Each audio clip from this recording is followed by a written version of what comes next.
ఈరోజు ఉప్పల్లో IPL match జరుగుతుంది. SRH versus విబికేఎస్ అంట. సాత్విక్ గడు వెళ్ళాడు. మా సాత్విక్ వాళ్ళ ఫ్రెండ్ కలిసి వెళ్ళారు మ్యాచ్కి. ఈ ఉప్పల్ స్టేడియం ఎలా ఉంటుందో చూడడానికి నేను వెళ్ళాను. మేము ఉప్పల్ నియరెస్ట్లోనే ఉంటాం, కానీ ఈ స్టేడియం అయితే మాత్రం ఇదే ఫస్ట్ టైం పోవడం. ఈ స్టేడియంకి 7 గేట్లు ఏమో ఉన్నట్టుంది ఎంట్రన్స్ పాయింట్స్. సాత్విక్కి సెకండ్ గేట్ వచ్చింది. అయ్యో, ఈరోజైతే ఎంత ట్రాఫిక్ అంటే అంత ట్రాఫిక్ అనమాట. ఉప్పల్ నుంచి ఎన్జిఆర్ఐ అని ఆ ఏరియా వరకు ఈ మ్యాచ్కి వచ్చిన వాళ్ళంతా ఫుల్ జనాలు. అక్కడ ఇంచు కదులుతుంది ట్రాఫిక్ వల్ల.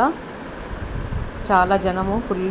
అది మార్నింగ్ వచ్చింది కదా మ్యాచ్, ఇంకా విపరీతంగా ఉన్నారు. ఇంకా ఎండ అయితే ఇంకా చెప్పలేకలేదు ఈరోజు, అంత విపరీతమైన ఎండ ఉంది. వర్షం కూడా మళ్ళీ ఈవినింగ్ ఏమైనా వస్తుందేమో. ఇప్పుడైతే మాత్రం విపరీతమైన ఎండ. ఇది ఉప్పల్ స్టేడియం, ఒకసారి చూడండి ఎంత జనమో.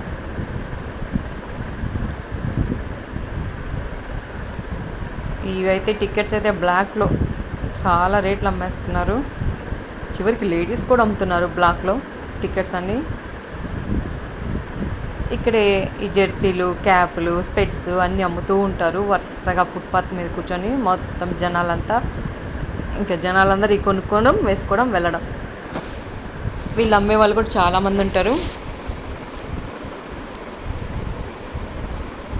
జెర్సీ అయితే 200 అంట, క్యాప్ ఒక 200, స్పెట్స్, ఇంకా మొఖానికి పెయింట్స్ చేస్తారనమాట టీం పేర్లు రాసి.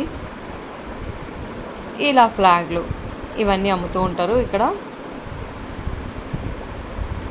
మామూలుగా టికెట్స్ కొన్నప్పుడు ఒక 2 టికెట్స్ కొంటే మనకి జెర్సీ ఫ్రీగా రావాలి, కానీ షాప్ వాళ్ళు ఇవ్వకుండా దుబ్బేస్తున్నారు. ఈ మ్యాచ్కి అయితే మొత్తం 2300 మంది పోలీసులు పెట్టారంట సెక్యూరిటీగా.